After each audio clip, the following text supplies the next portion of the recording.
Good morning. Yes, the meeting is being recorded. Good morning, everyone. Maybe a good early afternoon to some of you.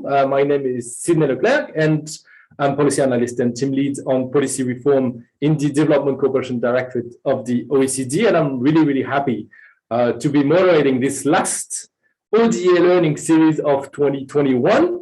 And again, this year, it's been a great journey and a great partnership between UNDP's Istanbul Regional Hub and our Development Cooperation Directorate at the OECD.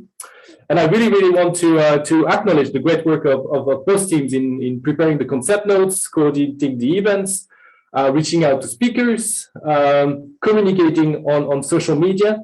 So a huge thanks to the UNDP team, Berna, of course, to Oana, to Kubra, to Maria, and of course to Saren. I don't know if she's here today, but she's not moved to another position, but she's been critical to the learning series this year and last year also. So a huge thanks to her, and on our side, a huge thanks to Anna, of course, to Valentina, and to Berenice.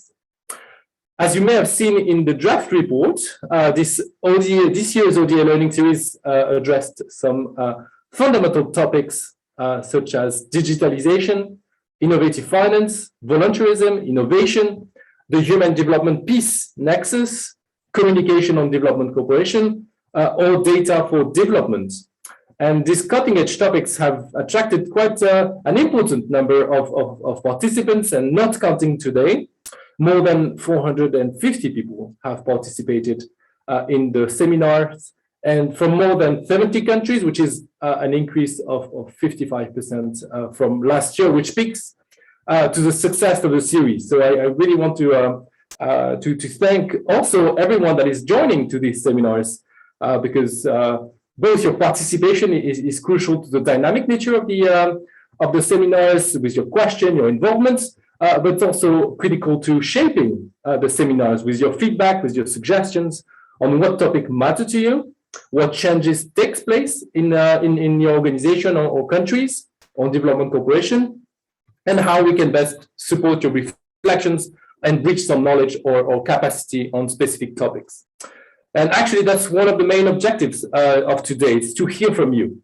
So feel free to have your cameras on and to speak, because today is the time and the place, and to hear from you on what changes are taking place, on where is your country organization looking ahead to, on when development cooperation is becoming hopefully more and not less important as part of your foreign policy, on what are the existing or emerging sectoral, cross-cutting, systemic, institutional, or partnership priorities in your country's organization. So I really encourage you to actively take part in the discussion later today. You've received several questions in the invitation to the seminar, and I invite you again to take a look at them and keep them in mind as we'll go through today. Before we get to that exchange with everyone, I'm really happy to open this last ODA Learning Series with still setting the scene interventions. And when we're discussing and thinking about this last seminar with UNDP colleagues, one of the things that we wanted to take stock of is how we engage with this Central and Eastern European and Central Asian provider community that this ODA Learning Series has been focusing on. And so Berna Bayasi from the UNDP Istanbul Regional Hub, so program specialist that you all know very well by now. We'll begin that discussion from the UNDP's Istanbul Regional Hub's perspective, and she will be followed by Ana Fernandez, our head of Foresight, Outreach, and Policy Reform Unit in the Development Cooperation Directorate, who will provide some elements from the OECD DAC perspective.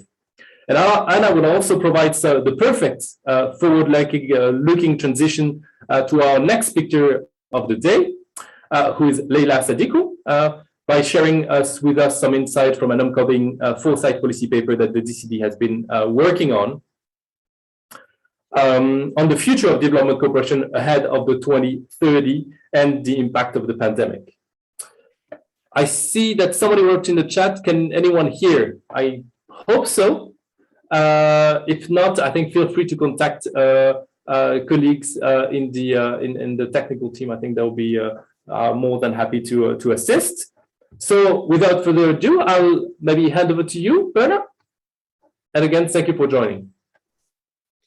Thanks a lot, Sydney, for this start. And colleagues, we're really pleased to welcome all of you and all our partners to today's ODA Learning Series. And with thanks, many thanks for your continued interest, participation, and strong partnership.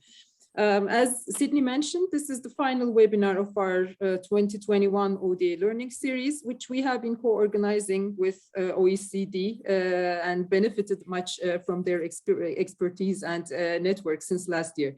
Throughout this period, we tried to provide opportunities to learn and exchange experiences with the development cooperation providers of our region with you on the most relevant development topics for our region, whether it's on ODA relevant practical skills such as communication and result-based or inspirational topics like digital transformation.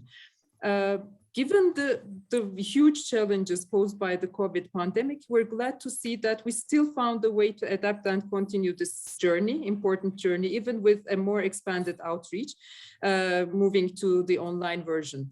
And I would also like to commend our partners' increased ownership and engagement this year, where each country partner co-hosted a selected session, which also proved to be very engaging. So that's also something that we would like to continue if possible.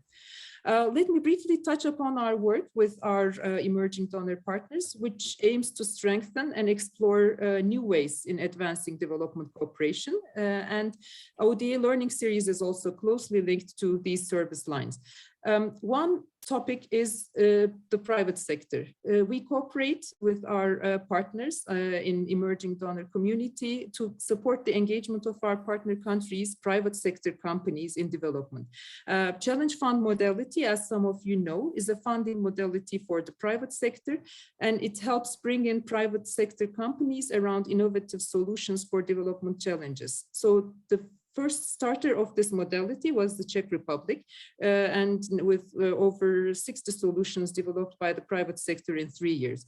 Now this modality is expanded and implemented with our partners from Slovakia, Poland, and Russian Federation. On the private sector, we also work with Slovakia to facilitate and prepare assessments and feasibilities for country-level investments that the private sector can invest in. So this also provides a good entry point for the development at local level. The second and a very wide area of cooperation is knowledge exchange through either expert mobilization or institutional cooperation in development. So with our partners from Russian Federation and Czech Republic, we have established expert rosters to be deployed on demand. This facilitates exposure of experts in international development, while also contributing to the priorities development aspect. Final cooperation area that I want to mention is the programmatic support to third countries. So this also helps outreach with our partners on specific topics like Slovakia's support to public finance reform in selected countries, or broader cooperation through the Russia UNDP Trust Fund, which already reached a portfolio size exceeding the $95 million, or with Turkey specifically targeting the LDCs in their priority topics. So this modality helps with the outreach, benefiting the UNDP's field presence.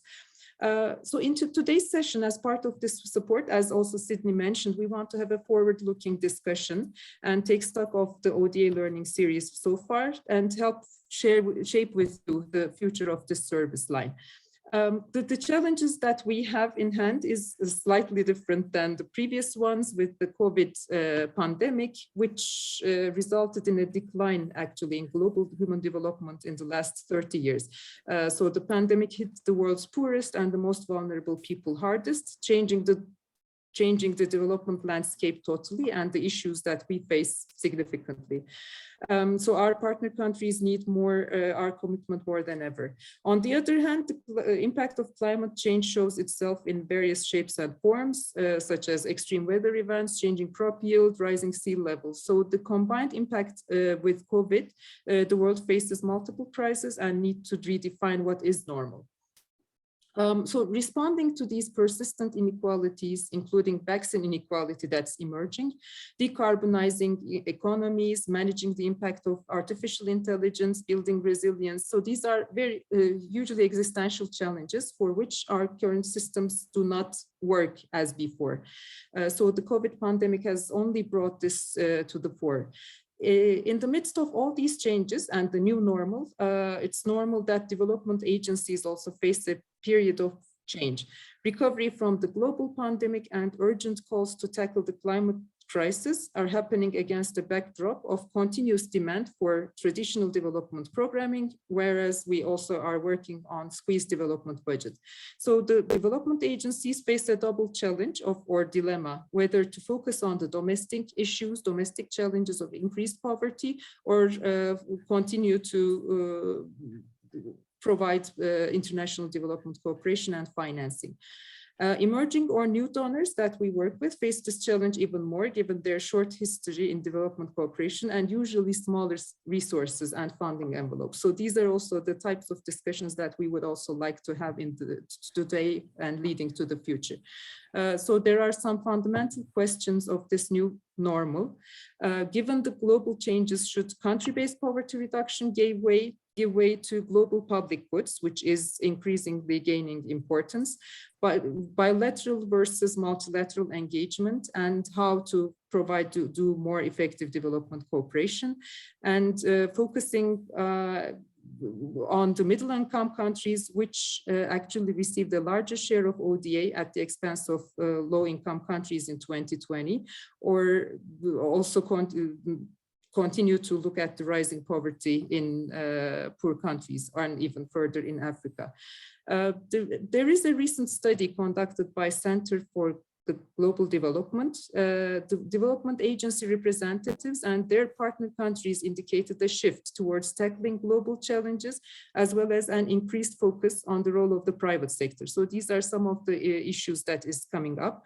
And when the use of ODA is considered, the trend is an increasing catalytic role for ODA, and therefore more partnerships to link with other sources of finance. And again, a decrease in the traditional development programs. So a focus on a more innovative new ways of working comes into fore. And so these are also pushing the ODA providers to adapt on many fronts and change constantly. So including on their expertise and skills, structuring and financing and partnerships model. So in today's session, we hope to touch upon these discussions and in next year as well.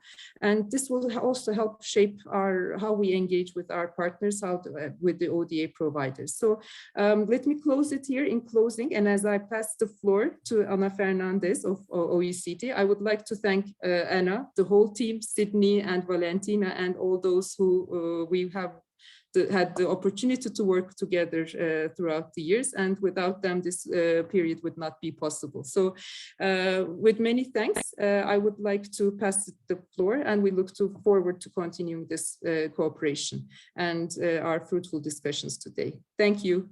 Over to you, Anna. Thank you so much, Berna, and let me start by thanking also you and the team and UNDP and my team for the good collaboration, the great collaboration. I think this is a good example how two international organizations can work together, and how we manage to, by joining efforts, I hope, deliver better than by going alone in these endeavors. So I think this is also good to show that when we want, it's possible to not duplicate efforts, but to try to join the knowledge of the two institutions and serve our members in the best way we can. But also, you know, not only the members, but have some kind of a global reach that is important to have. So with that, let me go to my speech. For us, it has been a very, very important experience to work with UNDP and all of you in bringing also some of the knowledge that we have in terms of working with agencies and working with the DAC members, but not only working with the DAC members and agencies of the OECD, also working with several of you in different contexts. It was a pleasure for us to be part of these webinars in 2021, and we look very much forward to continue this partnership with the UNDP in the future.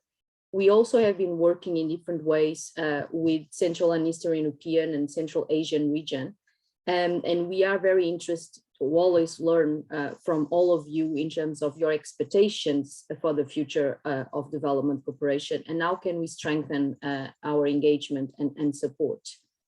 There are two things that I wanted to share with you in terms of our experience in this process, and I'll see how we see the increased opportunities for engagement. We are working with Euro-Asian countries in terms of development cooperation, especially through the Development Assistance Committee at the OECD. And we are also developing several dialogues, and we have also OECD programs that engage with this region. We are trying to bring evidence from the different donors that sit in the Development Assistance Committee, but we are also trying to learn about what is new in the way and in the complex arena of development cooperation. There are several areas where we focus and we work closely. One of them is about inclusive growth. Other is about promoting structural reforms and capacity building. And also we have this part of facilitating dialogue, including on development cooperation. In the past decade, we had 5 countries of the region joining the Development Assistance Committee as full members: Poland, Slovak Republic, Czech Republic, Hungary, and Slovenia. These countries, some of them are present today, are playing an increasingly important role, taking part in multiple subsidy bodies and contributing to shaping the international development landscape. They are also benefiting from the knowledge and the experience of the committee to enrich their strategies and practices to better provide, to be better providers, more resilient and fit for purpose. But mainly, what I think it's the good contribution of these countries is also they bring a different perspective about what is needed and also about their priorities. And that diversity of views is fundamental for enriching development cooperation globally. And we need to grasp those different views, and we need to answer to the different questions and challenges that we face. As was mentioned before, COVID accelerated the need to look to development cooperation with different eyes. We also engage a lot beyond our membership, as I mentioned before, because we have this global relations strategy where we highlight several of the areas of priority engagement for the OECD and the DAC, and the Euro-Asian region is also one of that priorities. But why do we engage beyond the DAC? First, because we want to learn from others how they are tackling the challenges and the different dimensions of development cooperation. And we also want to share with those countries and with you the standards and the practices that we are developing at the OECD. We talk, for instance, a lot about private sector engagement. As you know, we have developed even with the UNDP these principles on blending finance that we are also advancing in the context of the G20. So when the OECD develops this kind of knowledge, we expect that this knowledge be influenced by others and at the same time can serve the global relevance of that knowledge. So we have recommendations that we put forward, and we just approved a recent one on enable civil society. We have recommendations on policy coherence, and we have recommendations, as you heard throughout these webinars, on humanitarian development peace nexus. And these recommendations can be adhered by several of you. And it's a way of trying to have a global understanding how we can improve the quality of our work. We also foster this dialogue to build partnerships and to foster international agendas. And we are going to organize in 2022 a first global meeting of development cooperation providers, and we would like to invite you to participate. But we also want to foster more exchange in terms of data, in terms of what are we doing, not only why are we doing. this is another very important area of our work.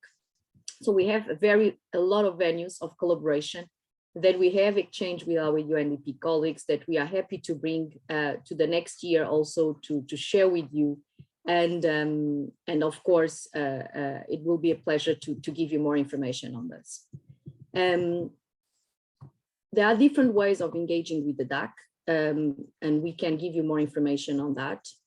We have several countries like Romania, Bulgaria, Azerbaijan. They are, for instance, not members of the DAC, but they are participants to the committee, and they can attend the meetings and they can access all the information around what is being done at the OECD. You also have the questions related with ODA that was mentioned before, but there is also this new measure of TOSST, and there is a special international task force where we also have colleagues from the UN being part of this, and that's a new measure of total official support for sustainable development. And you also heard about this in the sessions that we had before. And of course, on this, for instance, on this task force, we have Russia and Turkey attending. Turkey is also a member of the OECD, so in that sense, everything that I'm saying should not come as a new information for sure. We are also developing a new area of work that we have been also sharing with our UNDP colleagues, which is the policy reform area, where we support countries, and Sydney is the one leading on this, support countries in kind of a help desk function to facilitate building the capacity and also bringing evidence from other countries and how to reinforce development cooperation strategies and reinforce institutions in development cooperation also in those countries. And we had work, for instance, with Estonia, Latvia, Bulgaria, Romania, Azerbaijan in this modality. This is a great opportunity to learn from all the countries, but also to share the knowledge that we have being developed. This is also a way of working in terms of reforming development cooperation, institutions and policies. And this is also the foundation of our engagement on this ODA Learning Series with our great partner, UNDP Istanbul Regional Hub. So this was now a good momentum to take stock of the collaboration held so far and to pave the way for the future engagement that needs to go hand in hand with the changing needs and realities, as it was mentioned before. I will now talk and do the segue about the next topic of our agenda, which is more about the future of development cooperation. And this provides me with the possibility to share with you a little bit the perspective also from our side in terms of the OECD, how we see this future and how we are using foresight to better anticipate major changes that are transforming development cooperation landscape. We work and we have a community of foresight experts that meet every year in the DAC.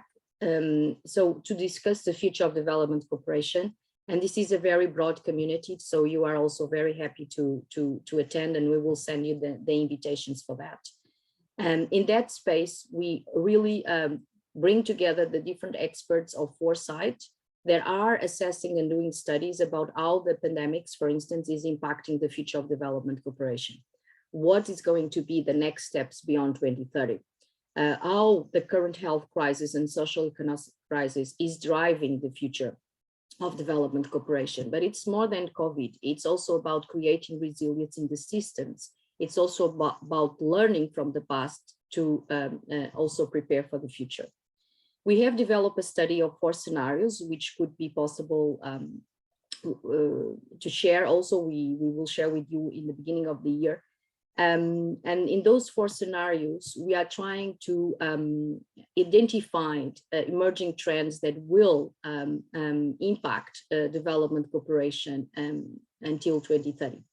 This was a study that we did by consulting several experts and several also stakeholders engaged in development cooperation. And the first scenario is what we call development cooperation digitalizes. The main trends in this scenario include favoring digital tech-enabled innovative responses to answer to the needs of local populations. We are seeing the use of technology in this scenario as not something that is going to happen, It's something that is happening and will have a substantial change in the way we develop development cooperation, and also the way we partner and the way we implement projects, and how can we use the technology, for instance, bridge the gender divides or the urban-rural digital divides in developing countries. This scenario also relies extensively on signals of change experienced during the pandemic, and also on lessons from the health crisis and also the climate crisis, and now to move towards a more risk-informed development cooperation. Because one of the things that we learned from this crisis is that the moment we had to stop, we didn't have necessarily all the tools to continue to implement the projects and to continue to reach out with our partners and to continue to develop the programs in the field. And we had to accelerate. And then the big question here in terms of policy implication is, do we have the digital tools that we need also in our agents and institutions to face some of the challenges? Or our bureaucracy is so difficult to overcome, then we need to stop everything and we don't have the mechanisms to continue to deliver. So how can we use the technology, conscious of all the risks, to still accelerate progress and to still deliver on development cooperation? The second scenario is about the power dynamics shift towards new players. The scenario focuses on China, but it's not only about China. It's also about the different South, the global South, and now the global South is much more intervening in the multilateral system, and now it's bringing its views and concerns and the challenges of the South much more to the agenda of the global public goods. And this is a very important scenario because it's a scenario about the importance of reinforcing multilateralism dialogues and global dialogues, and how development cooperation is a fundamental part of that. If we are not able to talk to each other at the country level, how can we talk to each other at the multilateral level? And how can we use the experience of South-South and triangle cooperation to then inform the trust that is needed to fulfill a different multilateral dialogue at the global level? The third scenario, it's about localization of aid. What we are seeing as a major emerging trend, and it's more and more important to work with local authorities, to work with local civil society, to work with local private sector. So how would this impact with the win-win relationship that we still need to have between the local and between our own and our country's private sector, civil society, and so on? And how can we manage these demands with also the need to have this win relationship at our own countries? And finally, and I'm going to stop because I'm conscious of the time, the fourth scenario that we discussed was about a new development cooperation global architecture. As governments in the global South are questioning the global development narrative more than ever, and how can this South-South and triangle can be a good entry point for a different discussion around governance at the multilateral level. Still, concerns raise here about how can we link citizenship and also participatory and democracy with the capacity to also influence the multilateral decisions. Now, these scenarios have strong implications, as I mentioned, and I'm very happy to hear the next also speaker and to see how these reflections that I just mentioned to you can also inform our discussion today.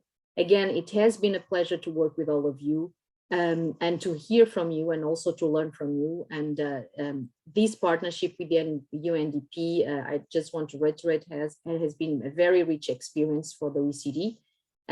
Because we are an organization that is about promoting better policies for better lives, and we cannot do that without listening others beyond our membership. Thank you so much. Thank you very much. Thank you very much, Anna, and thank you very much, Berna. And clearly, this ODA Learning Series has been a bridge between our organizations and our institutions. But we've also engaged in other ways. And Berna, you were mentioning private sector engagement. We've invited your colleague Eva for quite some seminars that we've organized with Bulgaria, with Latvia, with Estonia on private sector engagement to present the experience on the challenge funds, and I know it's been very rich, and I know it's been very welcoming. So there are many bridges that have been built. So Really, thank you for both your interventions. And actually, one of the things that seems to be common in kind of an underlying question that comes out of both the support the organizations such as the OECD and UNDP are providing, and the stake of what is in the future of development cooperation is actually how to deal with complexity. And a complex world, a complex local, regional, national, or international context. A complex development cooperation system. We've seen there's more actors, more partnerships, more priorities at different levels.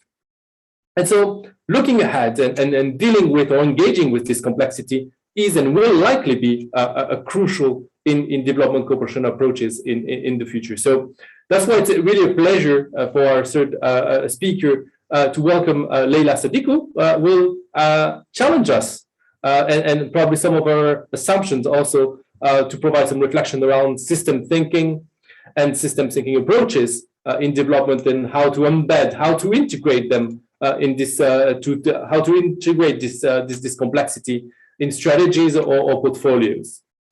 Leila Sadiku is innovations lead at UNDP's Istanbul Regional Hub, working on global trends in foresight and systems portfolio approach to development.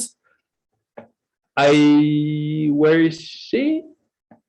Are you here? I don't see you, Leila. I'm here. You are here. I don't know if you see me.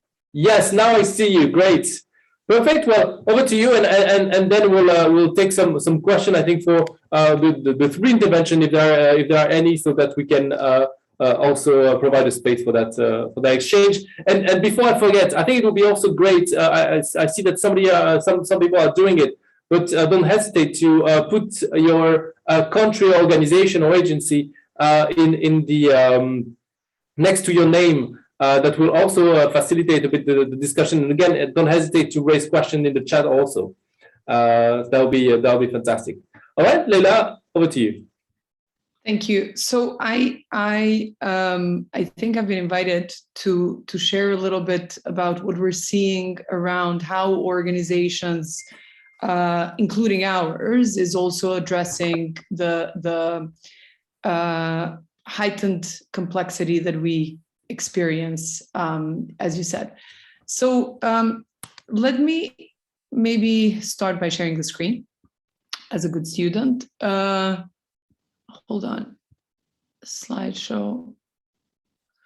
And maybe really start with the point that not all issues we deal with are complex, that some are simple, actually, some are complicated. And then some are complex. And I think, building an airplane, it's certainly a very complicated issue. Or building interoperability between government departments, it's complicated. It requires connecting different databases, having the right regulations, having the right policy in place, training people to be able to do these things.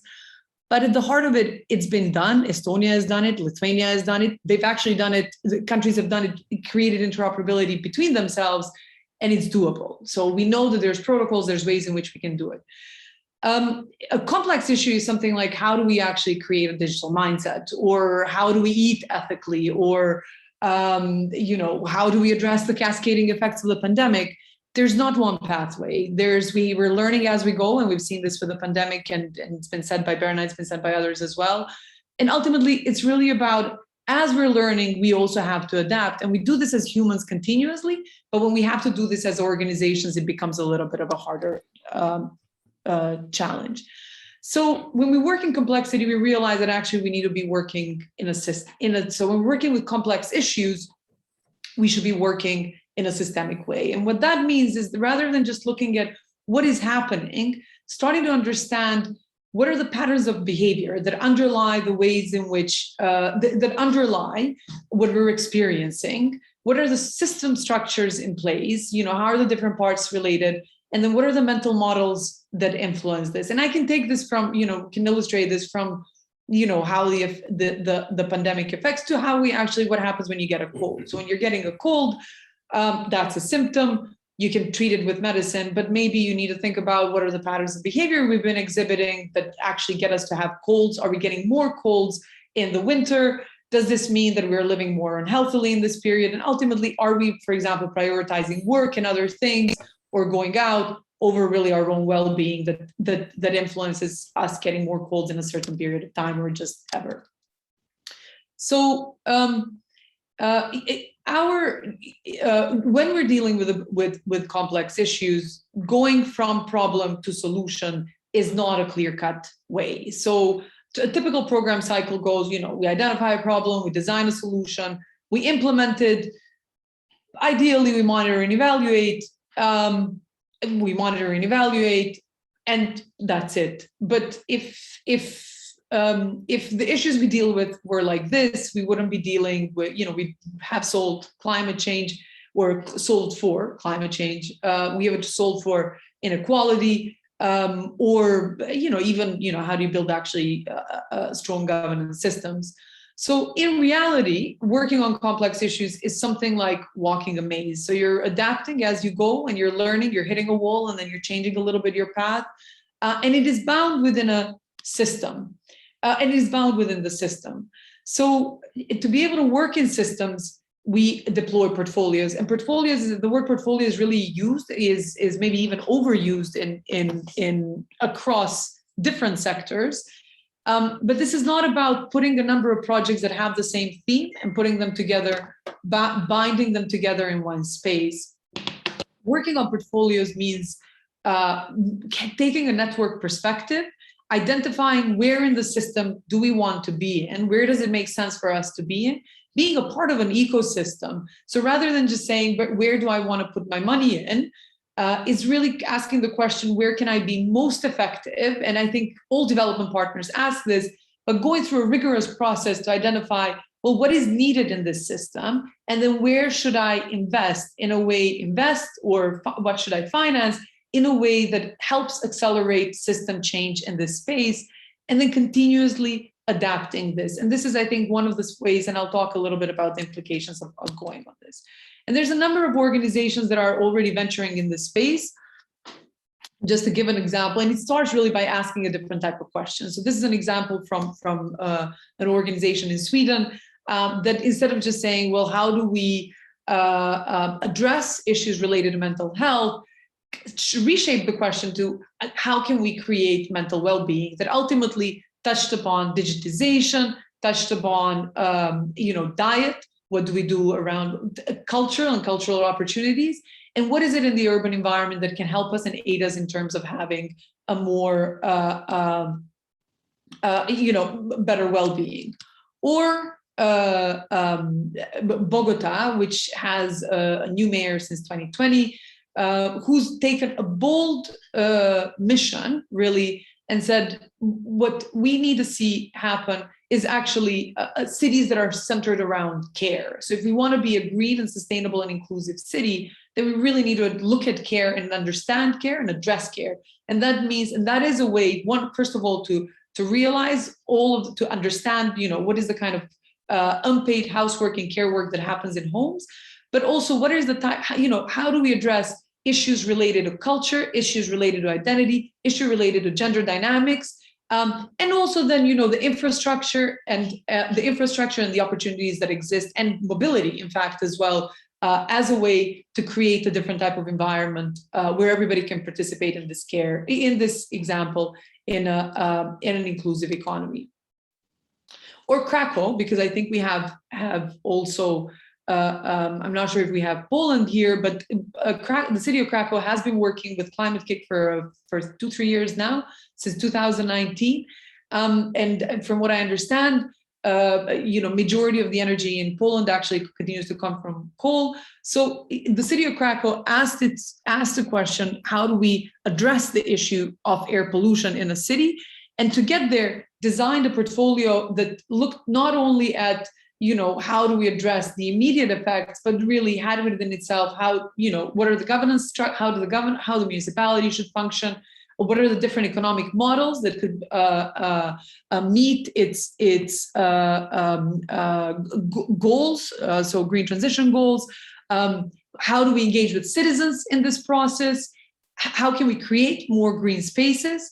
And actually, as a part of it, also created a climate quarter. And then created a positive and generated a positive decarbonization narrative that is then shared within society. So UNDP has been working on deploying portfolio approach as well. And we look at it in 3 steps. One is we start by saying, well, what does the system look like? And this is, it's not just UNDP, other organizations are using similar approach, including in Sweden. So maybe the steps look a little bit different, but essentially behind it is to say, how do we understand this system? Not only what is the signal that we're experiencing, but really, who are we in the system as UNDP, as a partner, as OECD, as anybody really? And then what does that system look like from our vantage point, and what do we bring here? And then generate a narrative, not an objective, exactly what do we want to do? And there was recently a blog by Dan Hill from Vinnova Swedish Innovation Agency, which is, what is that mission? Not, if we do X, Y, and Z, this is what's going to happen in this environment, but we as a society want to have, or we want to see green transition, or we want to see more stronger and more responsive governance structures. So what is that mission? What is that long-term objective towards which we want to go? And we establish that, we call that intent, we establish that. And then coherent with that mission, a set of interconnected interventions that press the system in its leverage points and continuously adapt as we implement. And we are very fortunate because we are working with Slovakia and with the EU actually in deploying a similar approach. So we're testing this out in a number of places, including on digital transformation. I heard that this was mentioned recently. That instead of just saying, how do we actually digitize one sector, we're asking the question in this case in Kosovo, what will it take for us to enable digital transformation of this space? And that means looking at digital trust and not cybersecurity, but really how do we enable communication that is trustworthy within the system, looking at digital economy, what are the fundamental fundamental digital conditions, and then also what does it take to build a digital society? So then what does it take? What are some of the implications in this space? One is that we see that there's a need for new types of capabilities. That doesn't mean replacing the ones that we have, it means bringing new ones. So that ultimately it is about facilitating dialogue, being able to diagnose systems, having leadership that is able to hold the space, because this is long-term change, because system change is long-term change. And then also facilitating, translating, quite a bit of translating into the existing system. And that means from being able to think systemically, to being able to lead systemically, to then also being able to collaborate systemically in a way that is continuous. And ultimately, this is also about a change in mindsets. And that means from going into, saying, we have the expertise in being able to do so, into being a part of an ecosystem, a part of a learning ecosystem, and a part of a network. From plans, this is exactly what we're going to do, to continuing to adapt within, and I am sure that this is not easy. Actually, I know that this is not easy, but actually embracing emergence. And there's quite a bit of literature around this, and it's quite a bit of actually experience around this as well. And then from saying this is exactly what's going to work in this space. And I'd say we've already seen that very often these straightforward solutions actually don't work, especially when we're dealing in complexity, to having probes that enable dynamic discovery, which also enable us to learn actually what is happening in the system and what is the effect of the things that we're doing over a longer time. And moving from accountability as compliance to open and trusted governance structures that enable us where results and learnings are communicating, and adaptation is a part of a joint decision making. And just to say, so I left something out, we're also looking, so what we've seen actually, what we're seeing is has an influence also on monitoring and evaluation, because this means that we're going away from just looking at how do we count heads, for lack of a better word, into saying, well, what are the qualitative effects of the things that we're doing, and complementing the KPIs that we have with the qualitative effects of the interventions that are taking place. So I hope, I didn't talk a lot about foresight. I think the previous speaker addressed that, but just to say, we also build in within the way the portfolios are built, and that I mean when I say we, organizations that are working in this space. We also Foresight is an absolutely instrumental part in that process. So happy to answer any questions and any discussion. Thank you so much, Leila, and I think that indeed gives a lot of food for thought on well, the way that we are currently, or that we are looking ahead on, well, the way we think development cooperation, the way we do development cooperation, and the way we build the programs and we build the strategies. I think it's really interesting. Do we have any questions, either for Leila or actually maybe for Berna or Anna, following those interventions? Mari. Hello, everyone. Thank you for the interesting and inspiring presentation, Leila. And I wanted to ask that you mentioned in the end this transition from counting heads to trying to have a more qualitative analysis of the impact. And we are actually in Estonia just in the middle of this process where we are trying to expand our indicator framework and to kind of push the project partners to start to take this next step from counting the people trained to trying to understand what was the impact. So I was just curious if you have any recommendations or comments, like what to take into account in this process. So I said I kind of like just skipped over it, but I think it's an interesting question. And I just say start with it's a learning process. I don't think there is a clear-cut way in which this can be done. One of the ways, I think one of the methods is sense making. So without going, and then I'll get into what are maybe some of the principles that you can build into monitoring and evaluation. And that's really, there's different ways to do it. Some of it is it just means trying to understand what are the narratives, actually, what are the narratives and what is emergent. So in our team specifically, we do sense making as a social exercise, bringing together different projects. It's embedded now in 2 of the projects. As I mentioned, one that we do on the City Experiment Fund that we do that is supported by Ministry of Finance of Slovakia. It's a social exercise where everybody comes in and says, here's what I'm doing, here's the effects that it's producing, and this is the resources that I have to respond to that. There's other ways to do that as well. So it's just sense making, there's other ways to do it. There's also a tech tool that is called the Sense Maker by David Snowden, which is about kind of getting into those narratives. Now, when we get to, we were trying to discern what are some of the principles that can get us to understand whether we are having a systemic effect. And I'll show you a slide. And the ways in which we were thinking about it is to say, how do you build evaluation to the design process? So with whoever is your constituency, start to discuss from early on what it is, what is it that you're looking for? What does success look like? And for example, we're thinking about portfolios. One of the things was, well, is the portfolio producing the effect outside, which is, what is happening as a result of the interventions? And the second one was, well, is the portfolio doing what it's supposed to do, which is it dynamic and adaptive? Is it adapting to what we're learning about the context? Now, on the different types of qualitative measures, for example, we're looking at, can you measure the density of the relationships? Because you're a part of the ecosystem. So can we measure the density of relationships that are being generated as a result of the interventions that we're doing? Is there a change? Can you maybe put it in full screen, or we Yes. can also share it, because we can't see very well. Okay, I'm not sure I can put this in full screen. Okay, no problem.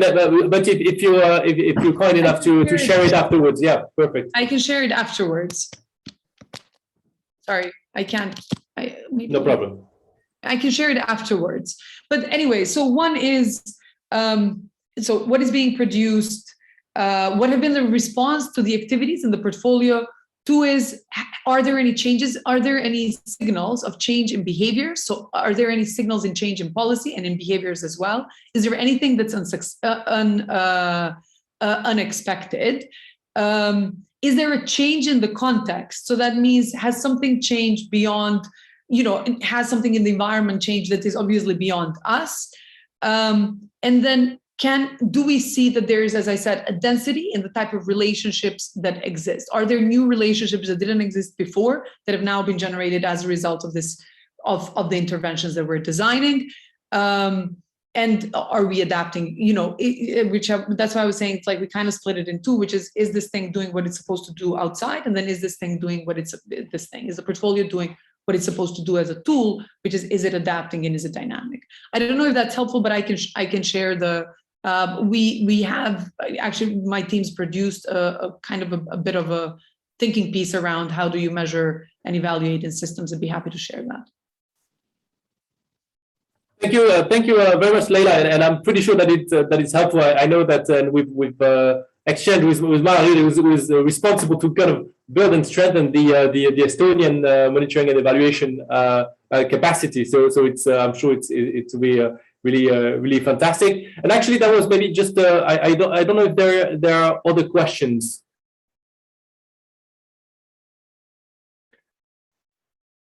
And well, if there are none, maybe I wanted just to ask you one question.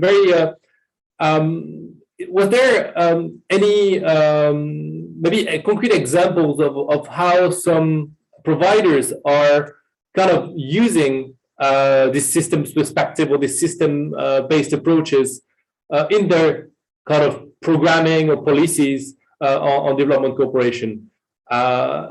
And I see then Anna has a question. So maybe if you have any elements on this, and then I'll give the floor to Anna. Providers, you mean? Well, the development cooperation actors, okay. agencies. So Sweden, I would say Sweden. So we get funded by. So the global work of UNDP gets funded by Denmark. I would say Sweden we're seeing how Sweden is applying system transformation frameworks and portfolios actually across different lines of its work, including in Sweden. So Vinnova, the Swedish Innovation Agency, has structured itself around missions. There's a program that is called Viable Cities that actually supports portfolio development at the city level as well. I'd say EU as well. Actually, as I said, one of our core key partners is the EU on urban transformation. The EU as well, within Horizon 2020, there's also the Bauhaus movement actually that says there's 3 principles which are shared across all cities. And then what happens within those cities is dependent on the context and dependent on, but we need to abide by these 3 principles, which is, I think, inclusive, green, and sustainable. Or maybe I'm missing, but there's 3 principles. So I think there's different ways in which partners are applying this kind of moving away really from A plus B equals C to saying, well, we have a direction and we need to now align our resources. The prime example of, I think, this type of thinking really comes from, or the one that we best know is when the US decided to go to the moon. And so as a result of actually having this mission, which is we are going to go to the moon, then you had a springing up of different sectors. You have a lot of societal investment from civil society, obviously private sector, and primarily the government, really, in terms of creating that momentum. And then I'd say a lot of results around research and innovation that came as a result of it. But so this is just to say, I think there's different ways in which this type of mission-led thinking, I'd say, takes place by development partners and by societies, societies or different types of organizations. Thanks, Anna. No, just to allow a little bit of space of conversation here and to come in and as colleagues are considering to raise questions, to share also the OECD perspective on this. We work very much with IASA, which is this institution that thinks about system thinking and how we can mainstream system thinking across the OECD, and then we link it, as it was mentioned by Ledger, with the foresight dimension. So we have also the foresight dimension at the Office of the Secretary General, and we are one of the directorates that also has foresight for development cooperation specifically, but there are colleagues in the Environment Directorate that also use foresight very much. So our idea in the OECD is to link really the system thinking approach to also the foresight approach. So when we are mapping the kind of what we call the value chain of what we do, and I wanted to make a comment also to Mary on this. When we map the value chain of what we do, we are also already identifying the emerging trends there and the early signals of change. So then we can start preparing and creating resilience. And this process started very much when we had the crisis in 2008, the financial crisis in 2008 that no one anticipated, okay? That everyone was kind of shocked how we had so many international organizations on financing world that was not mapping this risk and not prepared to support the members then facing the risk. So all that provoked a huge discussion in the OECD, in the secretary of the OECD, about how can we prepare ourselves better for the future. And the system thinking approach that Ledger is bringing on here, it's a way of doing it. And then Mary, just on your point, I think what we sometimes forget to assess and evaluate in development cooperation is pretty much the upstream value of what we do. What I mean by that, if we talk about the value chain of doing a project or a program on development cooperation, we tend to focus very much on indicators that are qualitative or quantitative in the end of the chain, basically, like the outcome and the output result. But we forget all the dimension of, for instance, how we are working with a partner. What is the level of partnerships that I have? And one of the things we are doing at the OECD, for instance, on triangle cooperation, is to find out how can I evaluate and measure the impact of partnerships. Because triangle cooperation is not only the result, it's also the fact that I'm creating a space of trust. And just to give an example, we map our database and we have at least 56 projects where OECD members are working with China and developing countries at the country level. So this is happening, but how can we measure this partnership also by using evaluation, by using results frameworks and so on? So we don't value only the number of kids that are now accessing school or health or education, or but we value also the way we are working. And we learn from that way of working for future partnerships and future programs. So this is something that could be added in terms of reflecting about the monitoring system and evaluation system. And I stop here because I hope that someone came in between. No, nobody has, but the timing is also running, and I think, and when I was hearing you, Leila, it reminded me of a blog post I read last year on, well, system thinking is no longer optional in a COVID or post-COVID world. That's dealing with one issue and the butterfly effects that the pandemic has is really kind of a live demonstration that of the interconnectedness of issues, the interconnectedness of people, and that's to deal with one we have to think of the whole complex and the whole ecosystem, and there's been really some really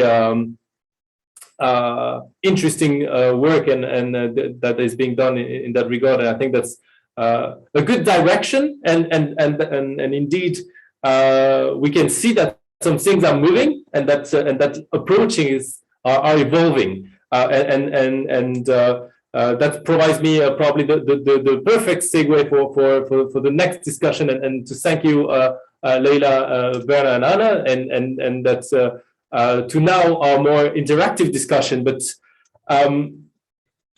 what we wanted to do is to kind of look at the changes that are taking place in provider systems in Central and Eastern Europe and Central Asia.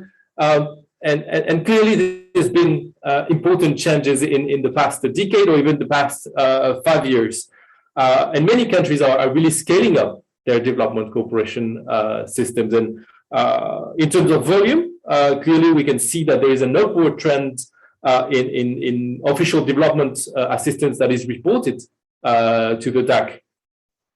Because, and I was looking again at the numbers, and almost all of the countries of the region have increased their ODA volume since 2015, and sometimes really substantially, with increases 50, 80, 90, or even doubling or tripling their ODA volume since 2015. And also many countries of the region are also stepping up their commitment in terms of development cooperation activities or their ODA volume commitments. And I think just last week or the week prior to that, Latvia just announced that the government approved the tripling of their bilateral ODA budget.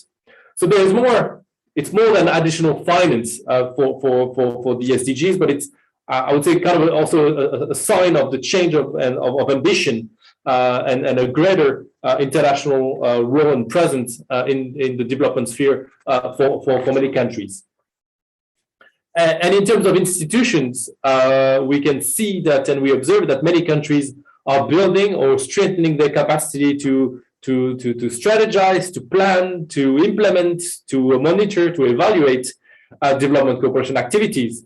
And some have recently created or strengthened dedicated agencies like Romania with ROAID a few years ago, Estonia that has just now created the Estonia Center for International Development, Kazakhstan also with KazAid, and some are entrusting some other institutions with development functions, like Lithuania with the Central Project Management Agency, or now Latvia also with the Central Finance and Contracting Agencies.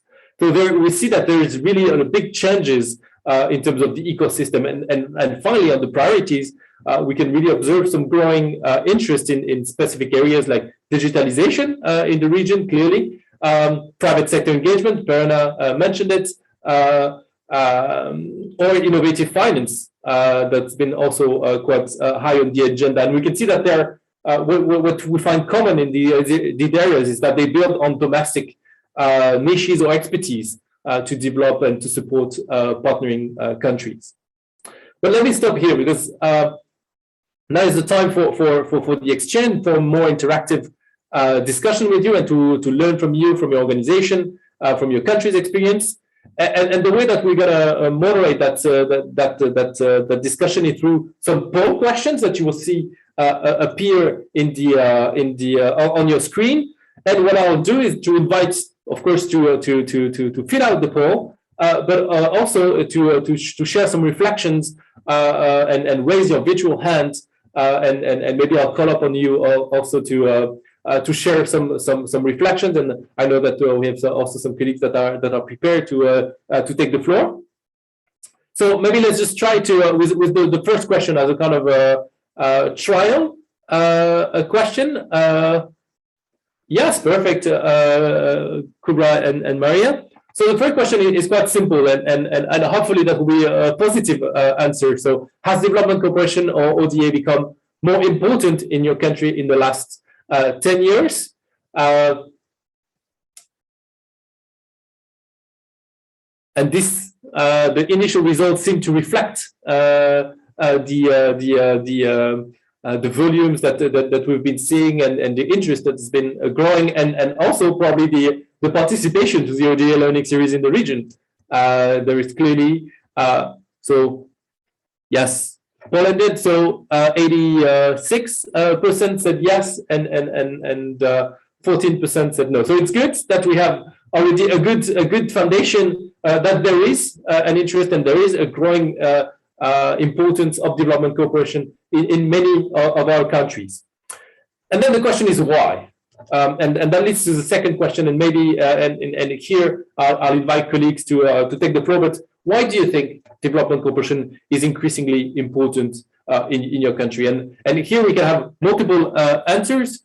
Of course, the first answer possible is reduce inequalities, but also the question of achieving the 2030 agenda, the increased interconnections, what we mentioned, the interconnectedness between people, between issues, the importance of international influence, to promote national expertise of trade, to link with security or migration issues. And if you have also other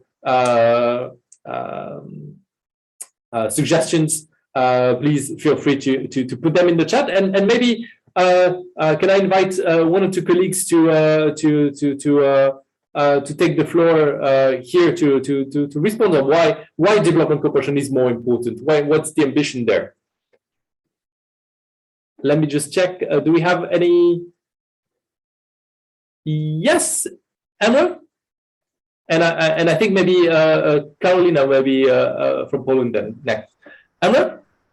Thank you very much, Sydney, giving me the floor. And also we really thank for creating this forum to share multiple experiences from various partners throughout the year.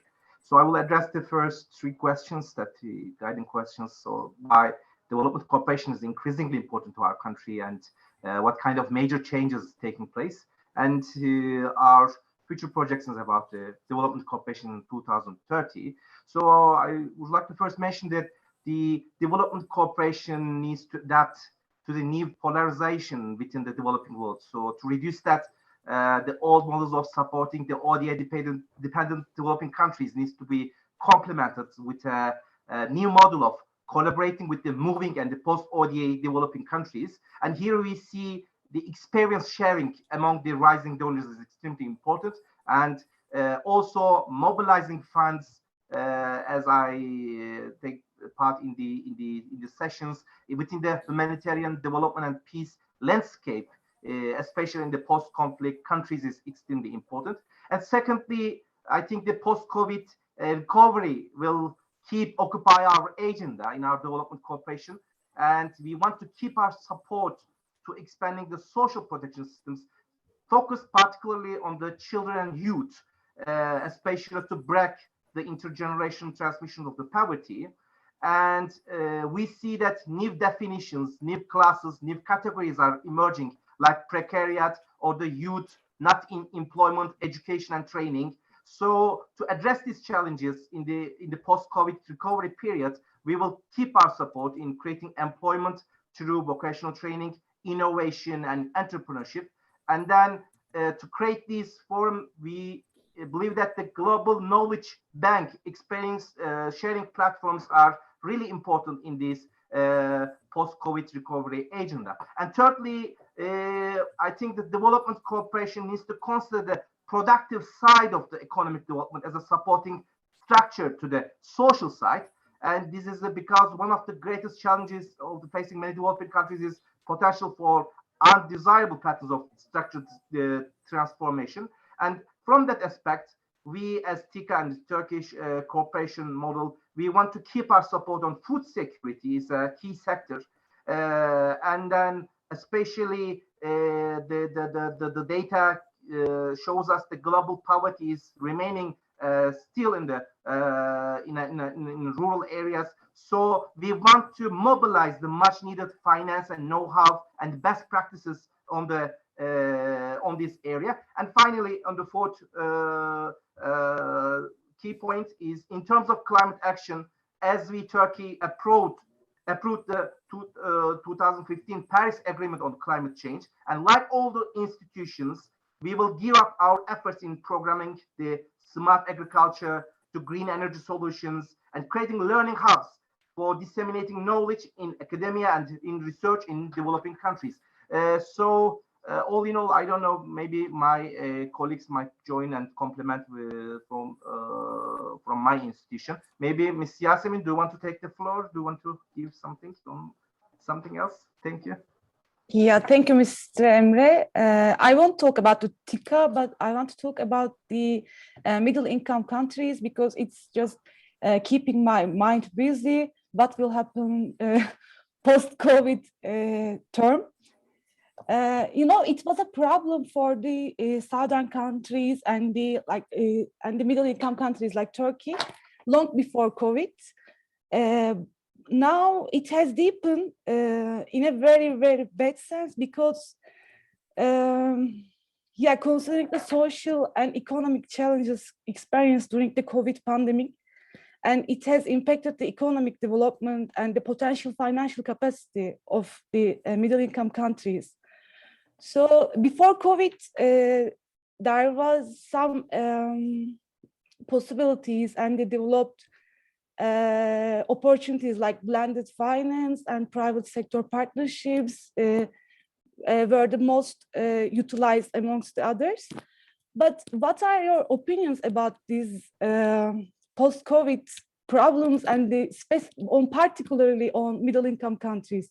So it's gonna be a big burden to, I think Mr. Sidney said, you mentioned some of the countries like doubled or tripled their cooperation budgets, but do you think it's gonna be possible for the other partners to rely on their commitments during the following terms? Yeah, thank you.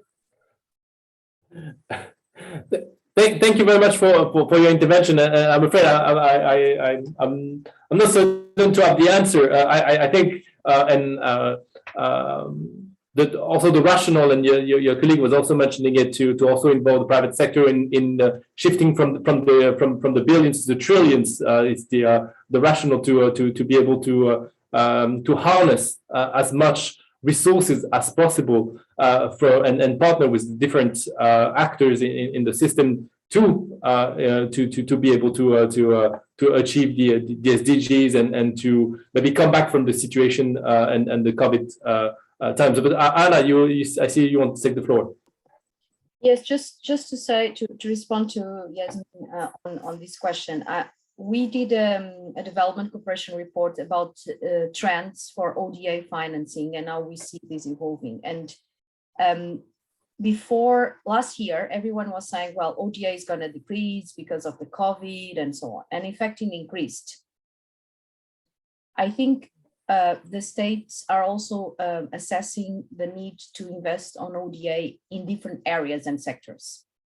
This is also related with migration issues, with climate issues, with peace and security, with fragility. And I think there is this more conscious from governments that using public money in a smart way will help us prevent next crisis, and will help us ensure that because of COVID, we don't have necessarily a disruptive system, or we don't, we try to prevent a little bit the even worse consequences of crisis, being military crisis, being, humanitarian crisis, and so on and so forth. So the fact that we have more refugees in the world, the fact that we have this problem with health globally, the fact that we have the climate change pressure, that youth, but not only youth, is putting in the agenda every day.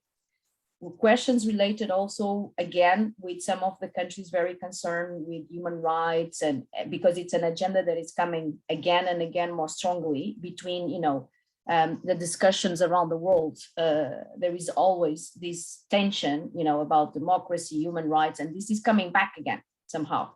So ODA is being perceived by some of the countries, including middle-income countries, as something that it's about using public money to also solve some of these problems globally, and to position the country itself, visibility of the country in these agendas.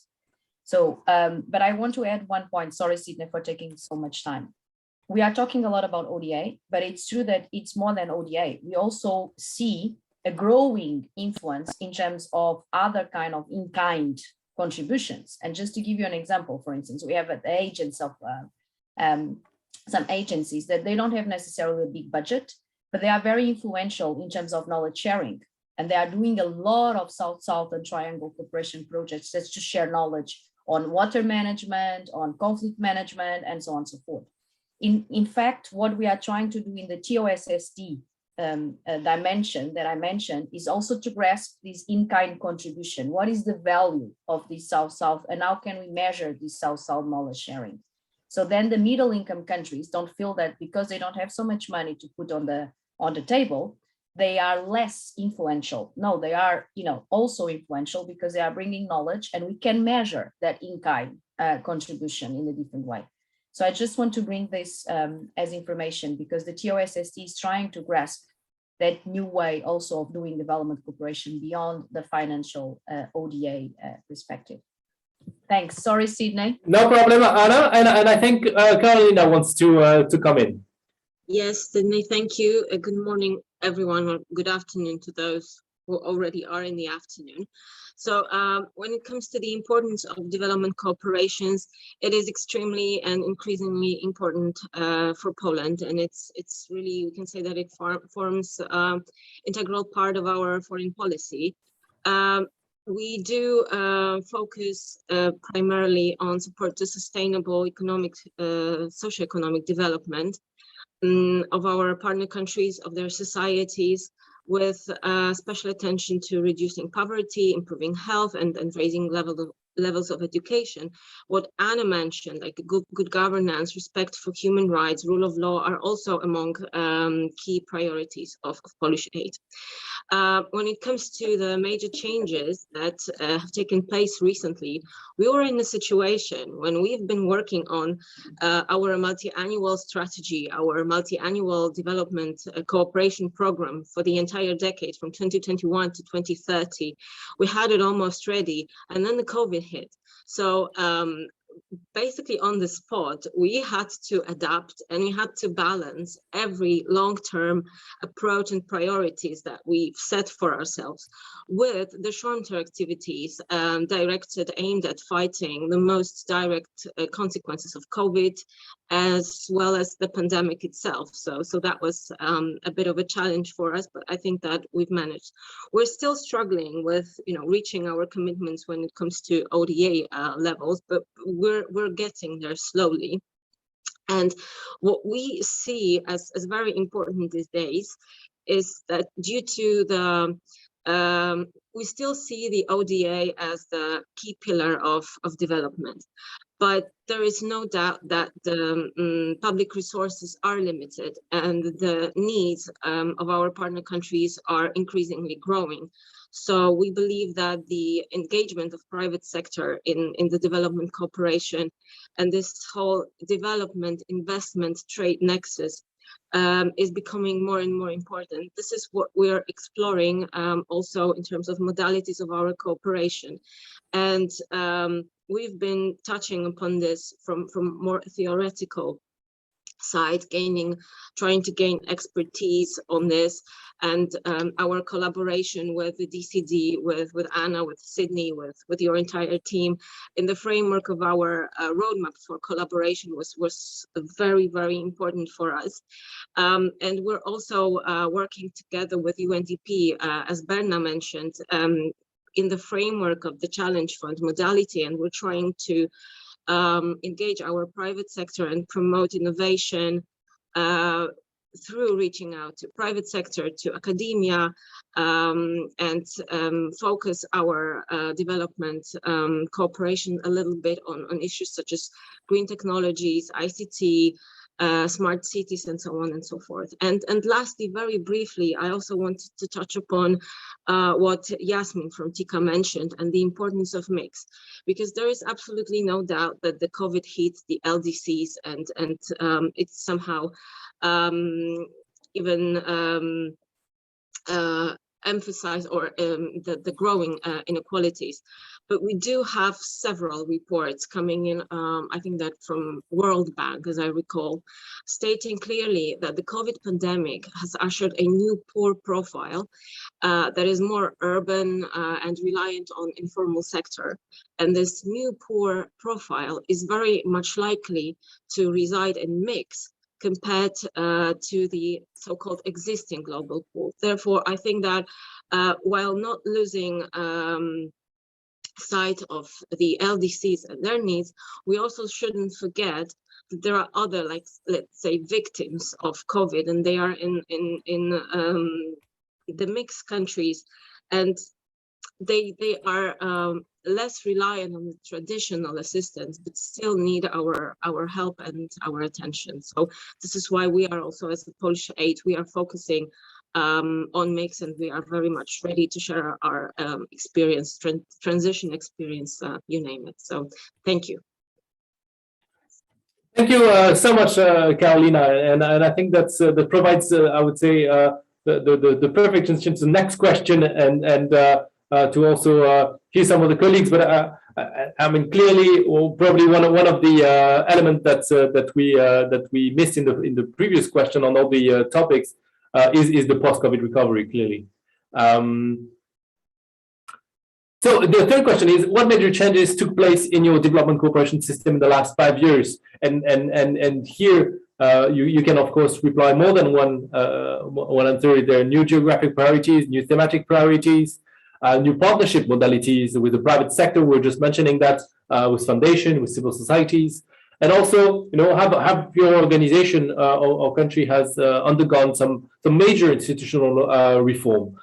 Like the creation of an agency, the entrusting of one. I think it's also quite interesting. So feel free to respond. I don't see any answers. Maybe it's something in my on my Kubra. Maybe I can or Maria. I don't see any results appearing on my screen. So I don't know if it's because nobody is answering or if it's because somebody got a narrow message when they can't submit the answer. Oh, because maybe you ended the poll when you started it. There we go. We're back. Okay, good. And yeah, perfect. I see that things are moving now. Great. And maybe would someone like to take the floor on maybe someone to speak a bit on why there have been new geographic priorities, new thematic priorities, or new partnership or new institutions. If you'd like to raise your hand or maybe if I can ask maybe Mari if you well, I know Estonia is in a big transition with both I would say new geographic priorities, an Africa strategy, new institutions. So probably maybe happy to get your thoughts. That's right. Yes, in Estonia, previously our development cooperation has been focusing very much on the Eastern Partnership countries, so the cooperation with Ukraine, Georgia, Moldova, and others to firstly share our own reform experiences, the success with digitalization of the services and so on. But in recent years, we have also, and I mean, Afghanistan has been the one of the LDC countries that has been our priority country. But as you mentioned, in recent years, we've started to think more about moving to the least developed countries. So we prepared our Africa strategy, which is fresh and ready. So we're working, for example, in Kenya with the e-governance and education issues as one example. And if we think of the thematic priorities, then I think as for everyone, and as Emre also mentioned about Turkey, that everything related to fight with climate change and protecting the environment and protecting the ecosystems is becoming more and more of a priority. And I think connecting to Leila's presentation, that maybe these kind of cross-cutting issues like this environment topic can be something where we could apply the systems thinking more, because I feel like now we sometimes mention, I mean, not sometimes mention, but we have our 3 cross-cutting priorities, but we leave it kind of very much for the grantees or project partners to decide how they integrate those in the projects. But there could be a more kind of systemic analysis and vision what we actually expect. And yeah, lastly, as you mentioned, we have created this year a separate agency of development cooperation to separate more the policy making and the implementing side, and the agency will also implement projects themselves. So we're kind of we are hoping that this will gather the competencies into development cooperation in Estonia and bring this professionalism to a whole new level. And part of the reform is also to pay more attention to the monitoring and evaluation, so to make it more systemic and to start using a standardized indicator framework to measure the results. Thanks so much. Really inspiring in terms of the ambition that is there and in terms of means that are put in place to deliver on that ambition. So thanks very much, Mari. And I turn to the last question. And for the last question, what we wanted to do is actually take back to Anna's presentation on and the 4 scenarios and just to ask you, what do you think will be the most impacting on your development cooperation? Whether it is the so looking ahead at 2030, what do you think it will impact the most your development cooperation? It's the localization agenda, the digitalization agenda, the changing power dynamics, or the changing development cooperation architecture? So that was the last question. Apologies, we are running a bit late, but I think we'll take, if it's okay with everyone, just 5-7 minutes on top of your time. Oh, here it's quite balanced with changing. Well, it's changing really quite fast, and there is a balance between all of them. Let me see. Just give it a few more seconds, but I see the changing global development cooperation is the one leading so far, and then the digitalization and localization agenda being second next. We can share the results. Yes, sorry, share the results. So indeed, and the change power dynamics will impact the least from your perspective. And that looking ahead question, and thank you for everyone for your answers and reflections. Looking ahead, indeed. So we looked at 2030, but now maybe taking that shorter forward-looking perspective on the usefulness of the ODA Learning Series, of the different support mechanisms that have been put in place or that are existing. We wanted to ask you basically what tools and programs could further support the driving of change in your development cooperation. And here, maybe we can put the poll question.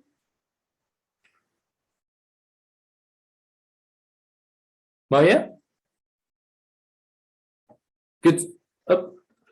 So the idea of this last bit of discussion is actually to inform, how can we best support as UNDP, as OECD, and then also on the ODA Learning Series itself, what kind of modality, what kind of element could be useful for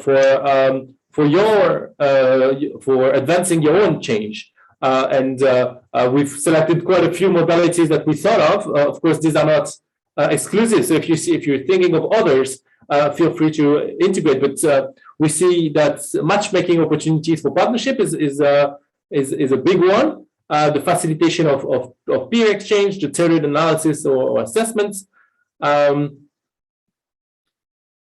So this is quite. Let's wait a few more seconds. And does anybody want to maybe come in on this point on what has been useful and maybe what would be useful for you?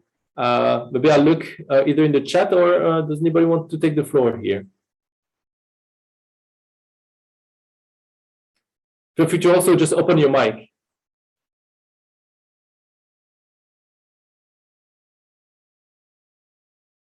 No one?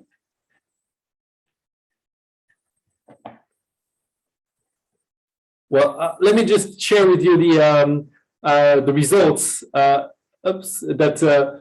actually the most responses were to the matchmaking opportunity. So that's interesting for us also to take on board. Next is the knowledge sharing.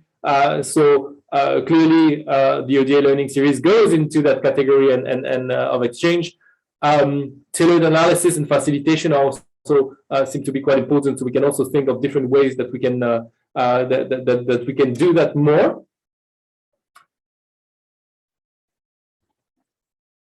For us, sharing experiences with other countries and learning about private sector engagement have been very useful. So indeed, we've had the chance to collaborate with Estonia on this, and clearly this bringing peers around and having discussions on what are their experiences, what are their challenges, what are the opportunities that they have identified in such or such topic has been really quite valued in every topic actually that we've had, and we've tried to increasingly bring other players and other stakeholders around the table, and that's for the last question.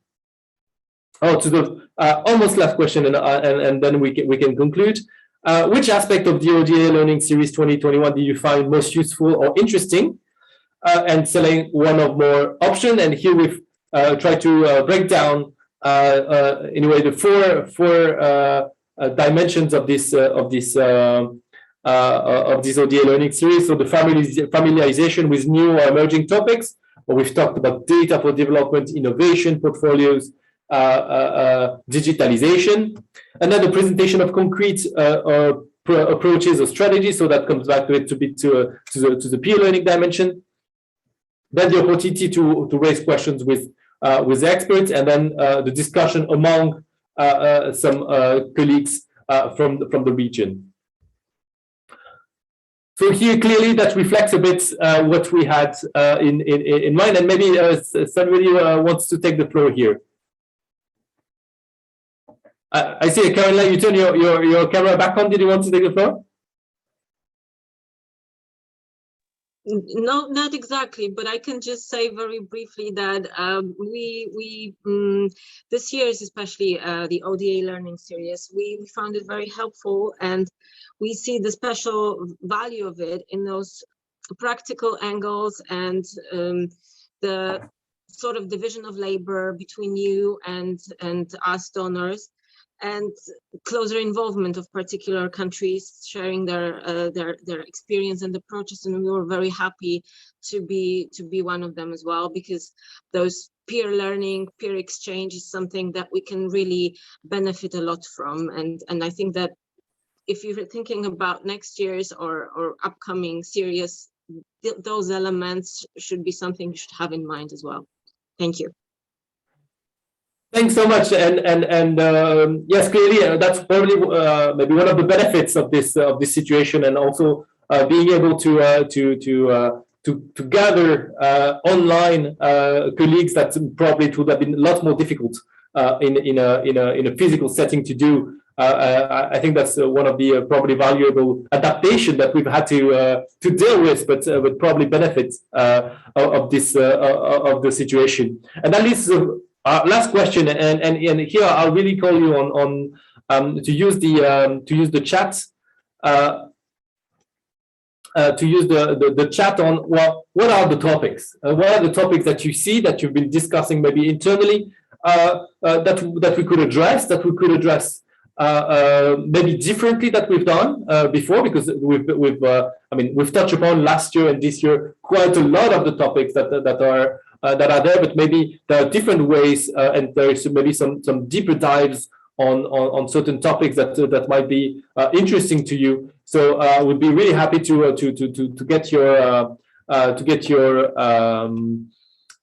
views on what are the topics that we could take on board for next year. I see indeed green economy in ODA context, and yeah, feel free to include in the chat, and we'll try to take on board. And if you want to take the floor to share some topics that would be interesting to you: innovation in ODA, private sector engagement, green transition, global value chains, and enhancing best practices for inclusive development. The role of remittances, quite interesting in the post-COVID recovery period. partnerships, opportunities models among the ODA private providers in the region, impact investments. Great. Indeed, private sector engagement is clearly a topic that is high on the agenda. It's also quite high in the DAC agenda. There's been a lot of discussions and a lot of work on that. And if I don't see any digital ODA, discussion on emerging topics, great. I think that's really important for us as we'll try to build the program for next year to understand, you know, what where the gaps were, some elements that we can bring, and maybe here and as we are almost okay, we are really 8 minutes late, so I'll really try to conclude, but maybe provide a chance for Brenna maybe to come in before we close, or Anna, as you wish.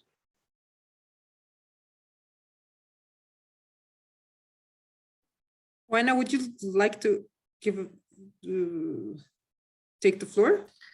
Thanks, Berna. No, just a quick introduction, because I don't think colleagues have met me, or maybe just some of them. My name is Wana Lambert, and I am the new partnership specialist in the Istanbul hub, replacing Ivan, which is probably some person that is very well known to you, and working closely with Berna. The discussion, this is my first meeting in this with you in this context, and I'm really happy to be listening and understanding your positions and your priorities.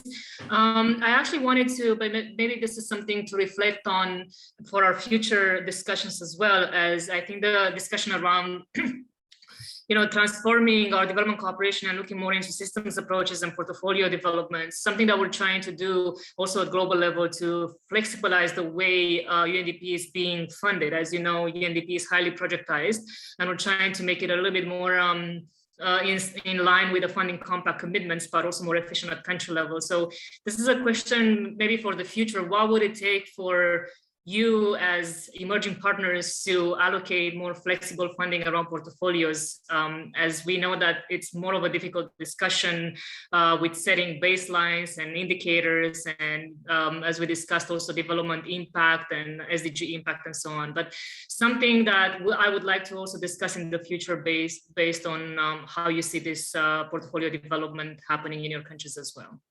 Thank you. Thank you so much, and actually maybe Anna, did you want to come in, and then we'll just have the cloud of answers that we've received. I don't know if Berna wanted to come in first. Nothing to add. I just wanted to mention that we will continue to approach our partners. I mean, this was quite a short session, but we would really like to get from you on the future priorities, so that to shape our engagement. So that's to come. Just a heads up to everyone. Thank you. Thanks, Sydney, also for facilitating this so efficiently. Thanks. Thank you, Anna, and then we can conclude. Yeah, no, just to say it was really inspiring also to hear from Lejla about the system thinking, and from all the colleagues about, you know, what are the main questions that you have in your minds when being so hands-on every day, and that's the challenge. So to just complement what Berna just said, we would be very pleased to hear from you about this prioritization, and we will be very happy to continue to work with UNDP here in this partnership, and to make it even more fit for purpose. So your contributions and feedback are really, really appreciated to us. And also, if you have suggestions, not just on the topics, but on the formats, I think we all would also appreciate that. You know, how can we have formats with these webinars that can help you also be, you know, bringing your presentations, or I think what Berna mentioned in the beginning about several of you already hosting and being organizers with us was very good, but if you have other suggestions also on this, we would really, really appreciate. So and then we will work closely with our UNDP colleagues to develop them. And again, thank you so much. It was a pleasure, and I really appreciate it. And thank you again to the UNDP colleagues and to the team. Thank you so much. Thank you very much, Anna. Maria, very briefly, can you put up the word cloud?